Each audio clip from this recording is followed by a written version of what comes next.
major victory and got to lead the Pledge of Allegiance today before the State Assembly. What was it like? What kind of honor is that to do that?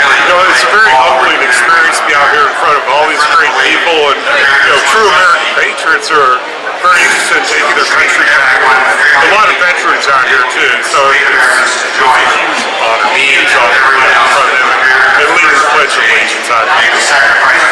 It's just right there. So you've been a candidate, you've been a city councilman up in Fort Collins. You've been around the political process in Colorado. What does it look like to you today to have this State Assembly, this group of people here, as far as the level of energy and interest in the process from the grassroots? How would you compare that? Well, I'll tell you what, I've talked to a lot of people today. I just met them today, and they're telling me it's the first time that they've ever been involved in the process. They're so excited. The energy level is way up. And if you look at the assembly yesterday, we had possible 594 delegates. We had 591 of them there, and 590 of them voted. That tells you the energy is there, the interest is there, people are engaged, they're involved, and we're going to have a very good year at the Republican Party this November. How do we sustain that enthusiasm, that energy? If you got another 30 seconds to get at the podium to address the crowd, what would you say to them to keep them engaged in the process? I don't know what I could do. I think it's going to take the person sitting to the left and the person sitting to the right. Hey, great job, man, let's go get it. That's what it's going to be. Thank you for your service to crowd. Thank you for taking time. We're here with Ryan Fraser, candidate for the 2nd Congressional District, Republican. A couple days off the big assembly.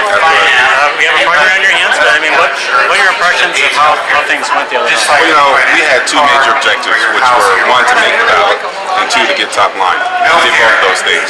Now we move to a primary, and we hope it's a spirit, vibrant, and we're going to use it to do a number of things. One, we want to lift up our name, and we want to define ourselves. Because I see this as an opportunity to not allow the Democrats to define us, but to allow my campaign and myself to define what Ryan Fraser is about, what we want to do as a United States member, United States House of Representatives. So I'm excited about that opportunity. We're going to have to spend some resources, and obviously, we've raised money to do just that, and we have a lot of supporters on the ground. So we're just going to get out and take advantage of the opportunity to lift our name ID and find ourselves. One of your big campaign themes has been the New Way Forward.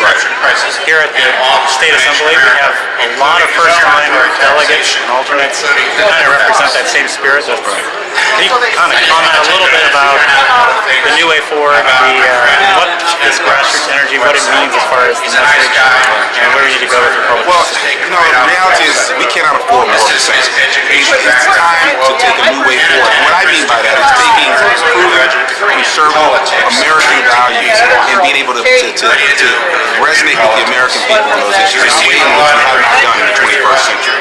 That's what I'm talking about. The issues, we know what they are, the kitchen table issues. We need to talk about them in a new way. We need to articulate new ideas, new solutions based on those proven and timeless principles. And that's what I hope to do in this campaign. The economy is obviously first and foremost. This is where we have to ensure we're bringing forth pro-growth policies, a strong dollar, cutting corporate taxes, cutting capital gains, cutting individual tax income rates in order to spur private business investment to get our economy going and creating jobs. We need to also be fiscally responsible. That means we need to work for a balanced budget.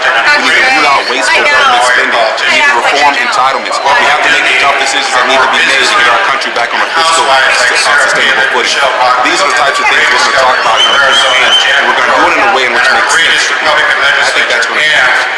How crucial and how much you see is likely that we're going to have a unified Republican team going forward in the fall this year? We have to. I mean, as Republicans, we have to unite. After our primary, after all the primaries are resolved, we come together under one message that is a better America, an America that is better off for not only ourselves but our children, and we do our part to take our solutions, our principles to the American people. Thank you, Ryan Fraser, for joining us. Good to be here with you. Rob Rangano from the 2nd Congressional District, Republican candidate. Yes, thank you. Thank you for joining us. Tell us a little bit about the 2nd. I know it's a seat held by liberal Democrat Jared Polis. Liberal would be the best way.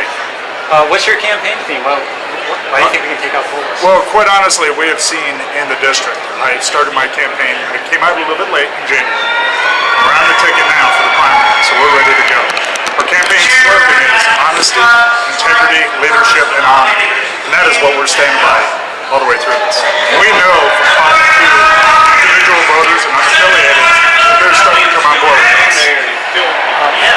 Zero post is a big target, it's a big task. How do you take that one step at a time approach to unseat somebody who's got a lot of money and power behind it? Well, it all goes back to message. Making sure you are focused on your message, you have a plan, and you talk about what can and cannot be done. And to understand what your role is as a freshman congressman in that. And your message, how is it resonating with the people up in the second congressional district? Phenomenal. The grassroots support is really starting to come in. The seniors are really on board with our campaign as opposed to my opponent, as well as the veterans. We stand for the homeless veterans. We're also pro-life. We're the only candidate in this race that is pro-life. So we're here at the Republican State Assembly. You've been to these before?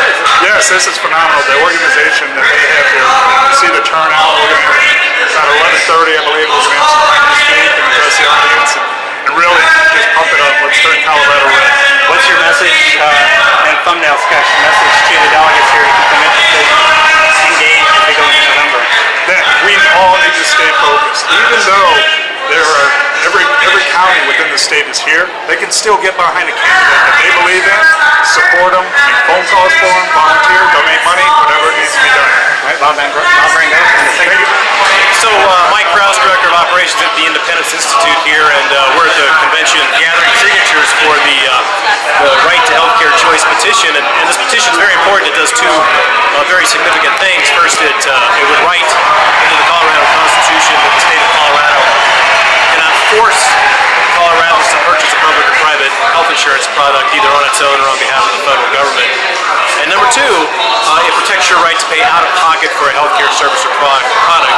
So essentially, it protects fee-for-service and ensures your right to engage in voluntary, mutually beneficial economic activity.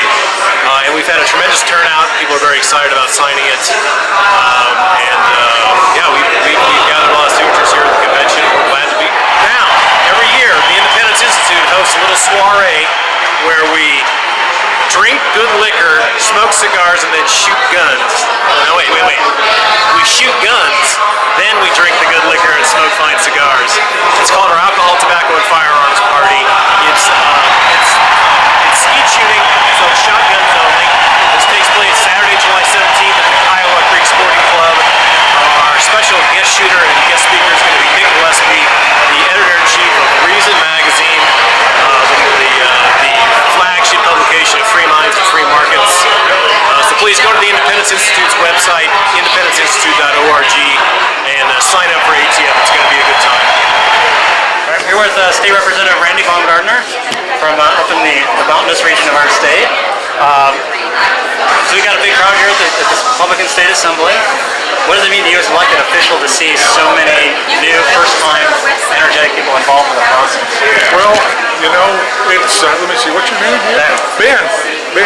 You know, it's really great to see all this new blood out. I mean, I think we have stirred up the people of the state of Colorado, just not the nation.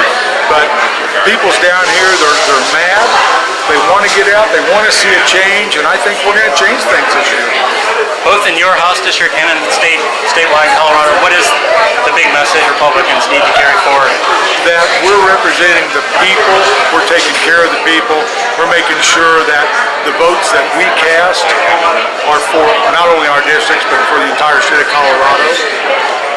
All right. Thank you very much, Representative Baumgartner. Appreciate that. Thank you.